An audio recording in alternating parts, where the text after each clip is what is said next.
తాకట్లో ఉన్న మీ బంగారాన్ని విడిపించి ఆ రోజు ఆన్లైన్ రేటుకి కొంటాం. Sharma gold company. నమస్తే సార్. నమస్తే అమ్మా. సార్, ఒకే ప్లేస్ లో Giddalur AMC chairman and Khammam AMC chairman ని ఈ రోజు ప్రమాణ స్వీకారం చేశారు. ఎలా అనిపిస్తుంది సార్? ఇవాళ గిద్దలూరు ఏఎంసీ చైర్మన్ గా మా బీసీ సోదరుడు బైలడుగు బాలయ్య యాదవ్ గారు, ఖమ్మం మార్కెట్ యార్డ్ చైర్మన్ గా పూనూరు భూపాల్ రెడ్డి గారు ఇద్దరు ఇవాళ ఇక్కడ ప్రమాణ స్వీకారం చేయడం అనేటువంటిది మాకే కాదు, ఎన్డీఏ కూటమి శ్రేణులకి, తెలుగుదేశం, జనసేన, బీజేపీ పార్టీ వర్గాలకు అందరికీ చాలా సంతోషం అనిపించిందమ్మా. జిల్లాలో నాకు మంత్రివర్యులు గొట్టిపాటి రవికుమార్ గారు, డోలాశ్రీ బాలవీరాంజనేయ స్వామి గారు, అలాగే జిల్లాలో నా సహచర ఎమ్మెల్యేలు, నియోజకవర్గాల ఇన్ఛార్జీలు, మొత్తం తెలుగుదేశం పార్టీ శ్రేణులు మొత్తం రావడం చాలా పెద్ద వైభవోపేతంగా ఇది జరగడం సంతోషంగా ఉంది. సార్, ఇంకొకటి, కూటమి ప్రభుత్వం గెలిచి 1 year అవుతుంది సార్. మరి మన గిద్దలూరు నియోజకవర్గాన్ని ఏ విధంగా డెవలప్ చేశారు సార్? కూటమి ప్రభుత్వం గెలిచిన ఈ సంవత్సర కాలంలో ఒకవైపు వచ్చేటప్పటికి నియోజకవర్గంలో దాదాపు నేను ఇక్కడ ఒక 30 నుంచి 40 కిలోమీటర్ల పొడవుతో అంతర్గత సిమెంట్ రోడ్లు వేశాం. రెండో వైపు ఒక గ్రామం నుంచి ఇంకొక గ్రామానికి తార్ రోడ్లు అనేటువంటివి కూడా కనీసం 20 కోట్ల రూపాయలతో వేశాం. దెబ్బతిన్న తార్ రోడ్లను పాట్ హోల్ ఫ్రీ రోడ్స్గా మేము రోడ్స్ని చేశాం. మొత్తంగా రోడ్ల కోసం 50 కోట్ల రూపాయల వరకు ఖర్చు పెట్టాం. ఇంకొకటి, శాశ్వతంగా త్రాగునీటి సమస్య పరిష్కరించే దానికోసం మా నియోజకవర్గంలో 6 మండలాలకి ప్రతి ఇంటికి త్రాగునీరు అందించాలనే లక్ష్యంతో 270 కోట్ల రూపాయలతో ఈ కార్యక్రమాన్ని గౌరవ ఉప ముఖ్యమంత్రి పొందింది. రెండో విషయము, టౌన్కి శాశ్వత త్రాగునీటి సమస్య పరిష్కారం కోసం 170 కోట్లతో కూడా నేను నిధులు పెట్టించాను.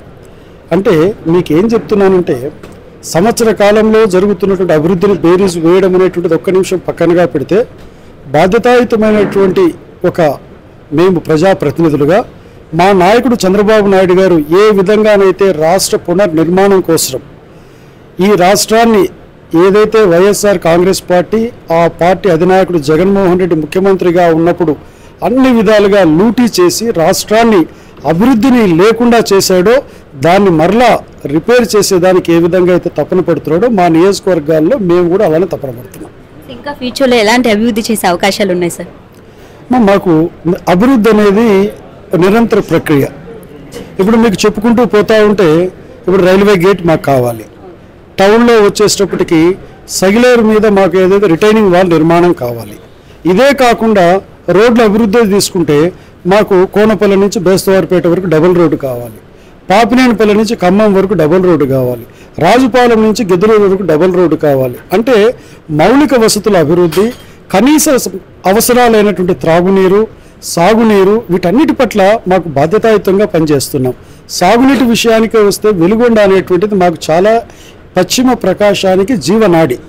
ఈ పశ్చిమ ప్రకాశానికి జీవనాడి అనే వెలుగొండ పట్ల వైఎస్ఆర్ కాంగ్రెస్ పార్టీ అధినాయకుడు జగన్మోహన్ రెడ్డి ఎంత నిర్లక్ష్యంగా ఈ పశ్చిమ ప్రకాశం వాసులని ఎంత అవహేళన చేశాడంటే, 1 ఎకరాకు కూడా నీళ్లు ఇవ్వకుండా జాతికి అంకితం చేశాడు వెలుగొండ ప్రాజెక్టుని.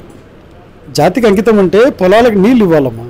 నీళ్లు లేకుండా జాతికి అంకితం చేసినటువంటి మహనీయుడైనటువంటి జగన్మోహన్ రెడ్డిని పశ్చిమ ప్రకాశం వాసులకు దాన్ని గుర్తుపెట్టుకొని తిరస్కరించడం జరిగింది. ఇవాళ మేము బాధ్యతాయుతంగా పనిచేస్తున్నాం, నీళ్లు ఇస్తాం. మాకు పశ్చిమ ప్రకాశానికి స్వయం పరిపాలన ద్వారా వెనుకబాటుతనం పోగొట్టుకోవాలనేటువంటి విధానంలో భాగంగా మా మార్కాపురం కేంద్రంగా జిల్లా కావాలని కూడా అడుగుతున్నాం. మా అధినాయకుడు స్పష్టంగా ఉన్నాడు. జిల్లా రీఆర్గనైజేషన్ కమిటీ కూడా వేశాడు. 7 మంది మంత్రులతో ఒక సబ్ కమిటీని వేశాడు. వాళ్ళు కూడా రేపు మొత్తంగా చేసి రేపటికి మేము జిల్లా మార్కాపురం ఇవ్వబోతున్నారు, వెలుగొండను కంప్లీట్ చేయబోతున్నారు. ఈ ప్రాంత అభివృద్ధికి అన్ని విధాలుగా మేము స్పష్టమైనటువంటి ఒక ప్రణాళికతో ఉన్నాం. సార్, పార్టీలో ఎవరైతే కష్టకాలంలో ఉన్నప్పుడు కూడా పార్టీని నమ్ముకుని ఉన్న వాళ్ళకి ఈరోజు ఏఎంసీ చైర్మన్ అయితే అనౌన్స్ చేయడం జరిగింది. అందులో ఖమ్మం ఏఎంసీ చైర్మన్గా మన పూనూరి భూపాల్ రెడ్డి సార్కి ఇవ్వడం ఎలా అనిపిస్తుంది సార్? సార్ గురించి మీ మాటలు. ఒకటి, భూపాల్ రెడ్డి గారు మొదటి నుంచి తెలుగుదేశం పార్టీ వ్యక్తి. మధ్యలో కొన్ని విధానాలు ఉన్నా పార్టీ యొక్క విధానాల పట్ల, అధినాయకుడి పట్ల ఆయన పూర్తిగా ఒక నిబద్ధత కలిగినటువంటి వ్యక్తి. ఇవాళ అక్కడ పూనూరు భూపాల్ రెడ్డి గారికి ఇవ్వడం అనంటే కార్యకర్తకి, కష్టపడ్డ వ్యక్తికి సముచితమైన గౌరవం ఇవ్వడం అనేటువంటిది నా అభిప్రాయం. అలాగే ఇక్కడ కూడా బైలడుగు బాలయ్య యాదవ్ గారికి ఏదైతే ఇక్కడ ఇచ్చామో, ఒక సామాన్య రైతు కుటుంబం నుంచి వచ్చినటువంటి వ్యక్తి, రైతువారి విధానాలు తెలిసినటువంటి వ్యక్తి, పాడి పంట గురించి రెండింటి గురించి కూడా తెలిసిన వ్యక్తి అతను. సో ఇక్కడ కూడా అట్టడుగు వర్గాలు ఉన్నటువంటి రైతులలో కూడా ఎంతో సంతోషం వెల్లివిరిసింది. వీరిద్దరికీ మార్కెట్ యార్డ్ చైర్మన్లు ఇవ్వడం ద్వారా వీరిద్దరికే కాకుండా వైస్ చైర్మన్లు కానీ డైరెక్టర్లను కానీ పూర్తి స్థాయిలో సమర్థులనే మేము ఎంపిక చేయడం జరిగింది అని చెప్తా ఉన్నాం. ఇది పూర్తిగా ఒక మంచి మాకు మార్కెట్ యార్డ్ చైర్మన్లు డైరెక్టర్లు రావడం జరిగింది. రాబో రోజులలో వీరి ద్వారా అక్కడ రైతాంగ సమస్యల పట్ల కానీ లేదా రైతు కావాల్సిన అవసరాల పట్ల కానీ మేము పూర్తి మేలులు చేయగలుగుతామని నమ్మకం నాకుంది. ఇటు గోపాల్ రెడ్డి గారి పట్ల కానివ్వండి, బయలడుగు బాలయ్య యాదవ్ గారి పట్ల కానివ్వండి. Thank you sir. సో ఎలా అయినా మన మార్కాపురం నియోజకవర్గం ఒక డిస్టిక్ అవ్వాలని చెప్పేసి మనస్ఫూర్తిగా కోరుకుంటున్నాను. మళ్ళీ ఫ్యూచర్లో మనకి ఇద్దరు నియోజకవర్గాన్ని బాగా డెవలప్ చేయాలని మనస్ఫూర్తిగా కోరుకుంటున్నాను. Thank you sir. Thank you అమ్మ, thank you very much. Suman TV వారికి కూడా నేను ప్రత్యేకంగా నేను కృతజ్ఞతలు చెప్తా ఉన్నాను. సుమన్ టీవీని నేను కూడా చూస్తూ ఉంటాను.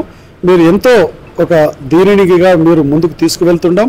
సమాజంలో ఉన్నటువంటి సమస్యల గురించి కానీ లేకపోతే నాలెడ్జ్ బేస్డ్ ఇష్యూస్ పట్ల కానీ మీరు చాలా సమగ్రమైన సమాచారాన్ని ఇస్తున్నారు.